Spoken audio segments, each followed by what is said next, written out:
Hi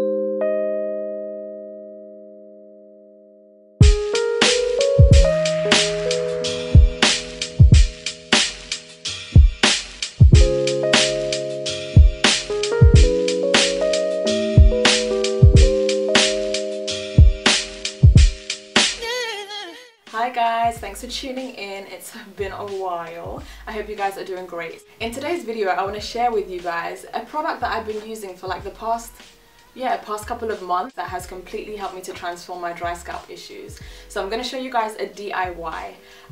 It's probably something you guys have in your house already. It's inexpensive. You can buy it from most natural food stores, and it's a multi-purpose product, so you can use it for more than one thing. Before I do go into the DIY, I will talk a little bit about you know, why I feel like this product works for me, some of the ingredients that are in it, and explaining why they are in it. And yeah, that's pretty much it. If you do want to skip straight to the DIY, I'll put some information in the description box so you'll know what time that starts and you don't have to listen to me talking.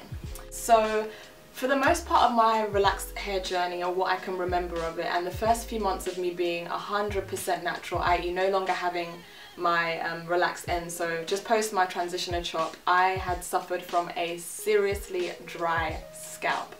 So it wasn't so serious that, you know, it was scalp dermatitis or scalp psoriasis or dandruff, but it was seriously like something that really frustrated me, that I experienced, and it wasn't any fun.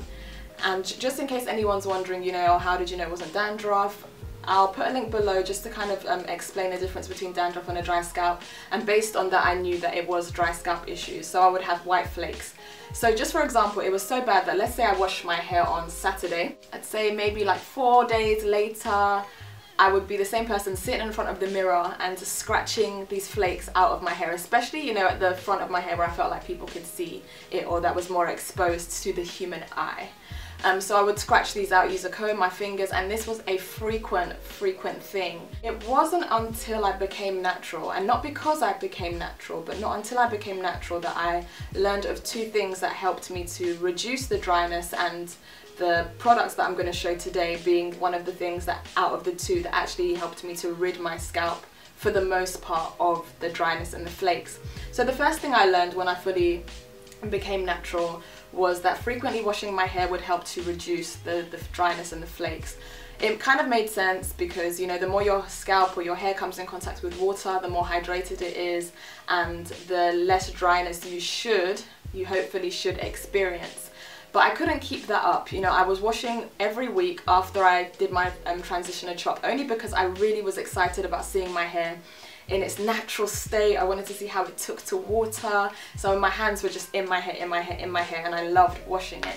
But this didn't last very long because, you know, life happened, I got busy, and my wash days kind of started to sometimes be a week, but most times stretched to 2 weeks, and in the worst kind of case scenario, 3 weeks. And that's sometimes the case even now, though I do try to wash every week. So basically that didn't last very long. It wasn't then until one of my friends, she came to my house to raid my product stash because she was moving to Nigeria to do her National Youth Service, and she took a lot of products away with her, so she cleared me out. And a few days after she left, you know, I was looking for my Jamaican black castor oil to nourish my scalp with, because this was my holy grail scalp feed back in the day, and I couldn't find it. So I was like, oh crap. So I looked around for something I could use on my scalp, and a lot of my oils were really low. I needed to order them and hadn't. And the product that I decided to use was aloe vera gel. So this is the mystery product. So I used the aloe vera gel on my scalp, and that was that. A few weeks later, I don't know what I was doing, but no, I was washing my hair, and I thought to myself, okay, and this was after I'd washed my hair, I was like, oh my gosh, I don't remember the last time I sat in front of this mirror and had to scratch out my flakes. And it became apparent that the aloe vera gel, that was the only thing I'd really changed in my regimen, had been a substitute for the castor oil, and that this had done something positive to my scalp. So that's basically that. I've learned over the past few months that washing my hair more frequently helps to reduce the dryness and the flakes, but in terms of what I put on my scalp, that is also very, very important. Now the next question for me was, okay, so why is it that the aloe vera gel works better than the Jamaican black castor oil? And I came to a few conclusions, and I'd love to know what you guys think, because I'm not like a hair scientist or anything like that. This is just from my personal experience. I came to the conclusion that as a dry scalp sufferer, I think it's very, very important to know the difference, first of all, between hydrating your scalp and moisturizing it, and to choose hydration as your form of scalp feed. The reason I say that is because if we're looking at oils are indeed moisturizers. However, what happens when you use oils on your scalp is you're applying these oils on your scalp every day because that's what the hair sphere, the majority of us in the hair sphere do, and you think it's good for your scalp. And you're simply just building a layer upon layer of oil onto your dry scalp, which can't penetrate your scalp, so they just kind of build a film on top of your scalp. And your scalp, there's a reaction that happens on your scalp is clogged, your pores are clogged, sorry, and you just itch because it's itchy, because your scalp and your pores can't breathe.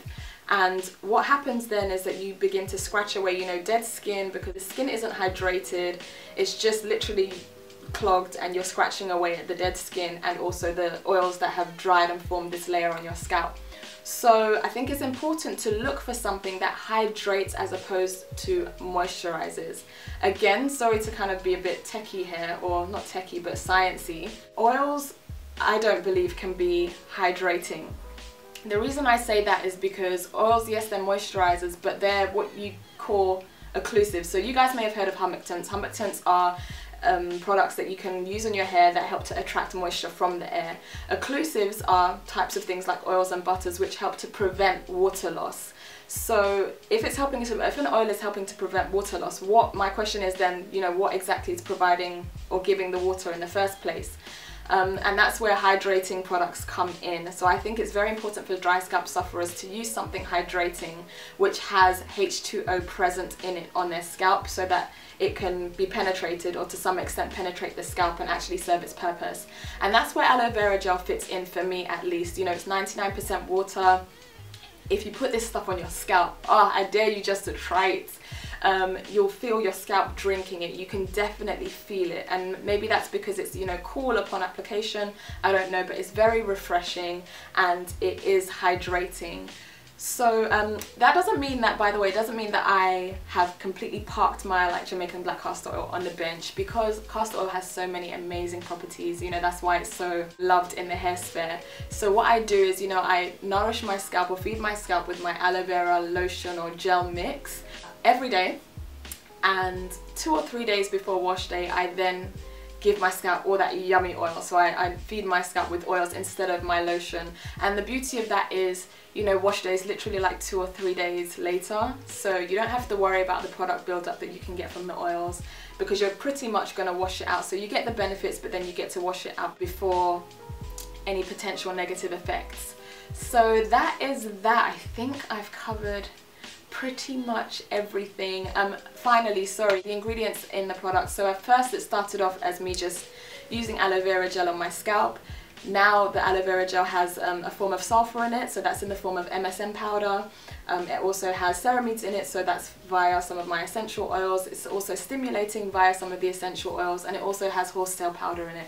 So I tried to take it up a level and make it stimulating, and also make it something that I could use for my 6-month growth challenge, so I'll put a link of that below. And yes, so I hope you guys enjoy. If you guys have any questions, any comments, or want to share anything, please do in the description box, and I hope you enjoy. Bye.